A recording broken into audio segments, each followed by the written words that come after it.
All right, finally got some stuff to put together. Been waiting on parts to come in for the Type R. Meanwhile, I had some ECUs to test, so I took one of them over to YTS to test the P28 that's on top. Stock P28 AO2 manual 5-speed is good. The bottom one, it's a P05 chipped. It is not good. So Tyler, if you want to work some magic on that one, yeah, let me know. But not good, good. So we'll sell we sell stock P28 unchipped virgin ECUs for $350. So if you want a P28 that's tested and verified, let me know. We also have a K-Pro that I need to verify. We're actually going to test this one out tomorrow because I just got back from over there and there's a car there that we're about ready to finish the K-swap on. So we're going to test that one out as well to get it sold, K-Pro V3. But, oh, and if anybody is in the market for a OBDO VTEC distributor, this is tested, verified, good. It came off of a running CRX. So if you guys are looking for a OBDO, still original plugs for OBDO for a B16 or GSR, whatever you're putting in a CRX or HF Civic, that will work with a stock harness. Meanwhile, I worked on some of this stuff this morning. I got some wheel bearings in. So one of the things that I learned is that, so this was the wheel bearing that I pulled out. These are JDM ITR 5 lug hubs. Let me not push that in there because I have ADD and I will lose that. So if you guys have JDM 5 lug hubs and spindles and you're putting them on a car in the US, the USDM ITR bearings are not the same. And I learned that because I took this one out and I got the other ones from an ITR and they literally just fell right into the spindle. So this diameter out here. All right, so we're gonna put these in. I will say I have seen a lot of people do this a lot of different ways. A lot of people will literally just put these in and they'll put them on something like this and just smash them down with a hammer. I don't like doing that. I like using the press. It just makes me feel more confident not smashing these into this and then hitting this also with a hammer. Not that it would probably ever break, possibly, but I just like having it be a little bit more precise, and I know that I've put the same amount of even pressure on each one of them and that I'm not just beating it in with a hammer. So I'm gonna get these put in and get this put together. All right, all the studs are installed. Now we're gonna get this hub over here and you know what? We're just gonna go ahead and put this up here. It's kind of dark over here, so I'm gonna go turn on the light because I don't want to be an idiot again and forget to put that snap ring on, which is man, that was a pain in the butt. So here's the snap ring that I was talking about. This needs to go inside here. That helps hold that wheel bearing in. The other one I did clean up a little bit, so I'm gonna go ahead and do that before I put this rusty piece back in there. Not like it really matters, but you know, I like to prep things a little bit before I just stick them in. All right, so clip ring, C-clip, safety clip, whatever the hell you want to call it. I don't really remember how I got the last one in there, whether I started working it in there or not, but either way, I can use my pliers now instead of being a dummy and having to use some screwdrivers, which that really sucked.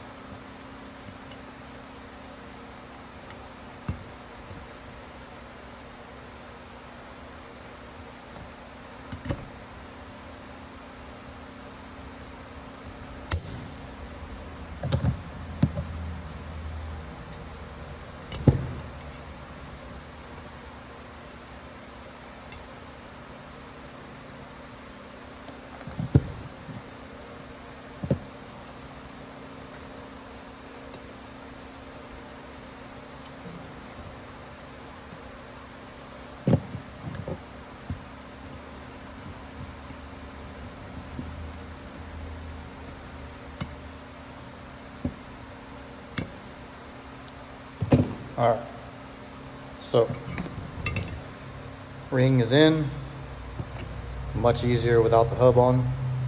So now we'll go ahead and take it over there and get it all together. All right, for reference, that's about how far I had this hub pressed inside here to be able to get that clip ring in here, and to get it around this and then get it down in there was a huge pain in the butt. But this is the best way that I've found to be able to get this pressed in there. Of course, you always want to have it straight up and down. You don't want to put this in crooked because you will jack some stuff up. But that's looks pretty good to me. I think we should be good to be able to just start pressing that thing in there. Yep. Looks like it's going nice and smooth.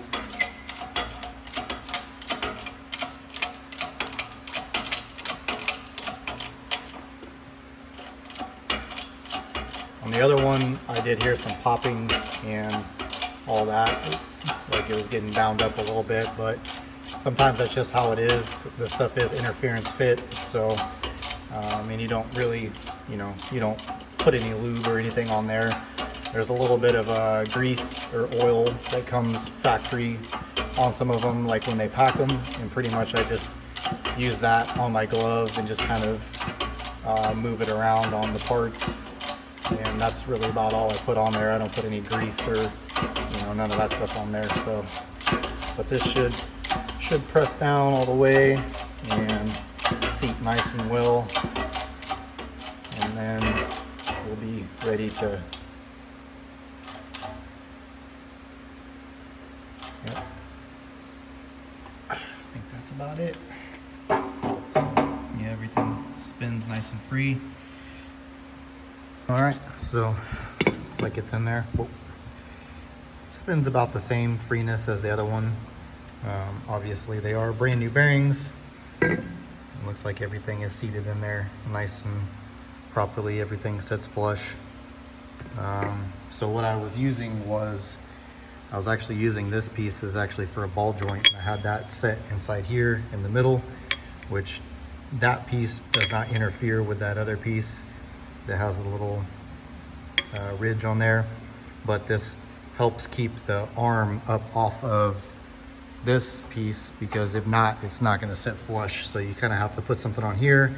Also, you have to hold this inner race right here so you can put this hub in. So this is the hub that we pressed in, and then this is the bearing right here. And if you don't hold it right here on the bearing and you press this in, it will pop this piece out of the actual bearing itself, because you can see how it all spins together on the outside.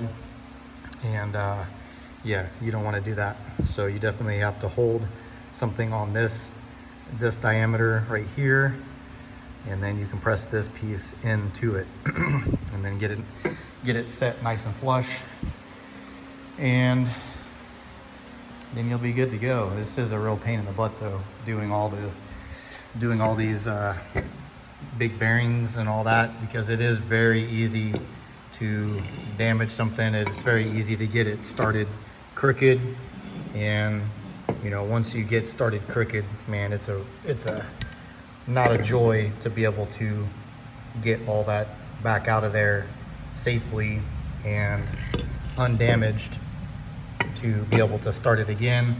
And not to mention, if you do put it in too far crooked, you can destroy or actually break the spindle itself, because this is cast, and then you'd be in real bad shape. So look, we got that done. I really dislike doing wheel bearings. It is a real pain in the butt, but it is necessary, especially on this car. Everything was pretty wore out, and one of these wheel bearings was starting to go out anyways on the 5-lug, and I needed to do the studs anyways, so naturally we'll just replace. So for those of you that are not familiar with what I'm talking about with the ball joint press, this is a ball joint press. So basically this will go in here like so. So it'll go in here like this, and this piece is the interference piece that goes into here. Obviously it needs to be pressed in. Normally I don't remember, I might have used this one this one last time, which is pretty long, but it looks like it will have plenty of room to be able to go all the way inside there. So it basically goes like this right here, and then you put that big C-clamp on it, and you basically squish it together, and then this piece right here will push this piece through there while this piece is up against the bottom, and that's where it's screwing into to pull that piece through. So looks like it'll work. I don't know, I might try one just to see, but yep. All right, so I will say I am a little concerned about the diameter of this. I actually don't really know what this is for. I assume it's supposed to be for an Integra. And this mics out at 40.16, and this one actually mics out at like 39, I don't know, like 3940 or something like that, which, I mean, within millimeters, that is very close, but I've never had one that's been like, it sounds like it just hits a brick wall as soon as you put it in there. And normally I could tap it in a little bit just to get it seated, so that way I know that it's straight, because I have, I've learned the hard way on this a few times. I have put it in there, it was a little crooked, and I actually broke a piece off down here because it was so crooked, and that rendered the entire spindle useless, and that would not be something that I would want to do on these Type R spindles, obviously. So I don't know, I might do some research before I put these in, see if that's a common issue. Obviously these are not OEM, these are from Megan Racing, extended ones. I would obviously like to buy some like Hone Development or something like that that are the extended ones. So I might look into that before I go ahead and just smash these through there.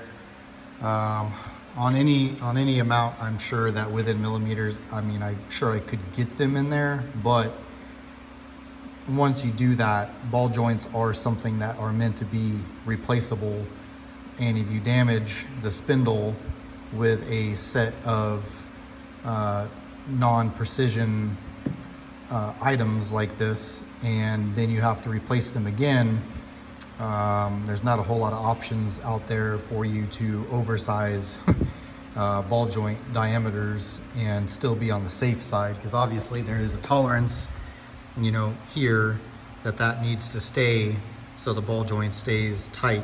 You cannot have that loose there, and then once you get them in, obviously you got to put the snap ring on there. But again,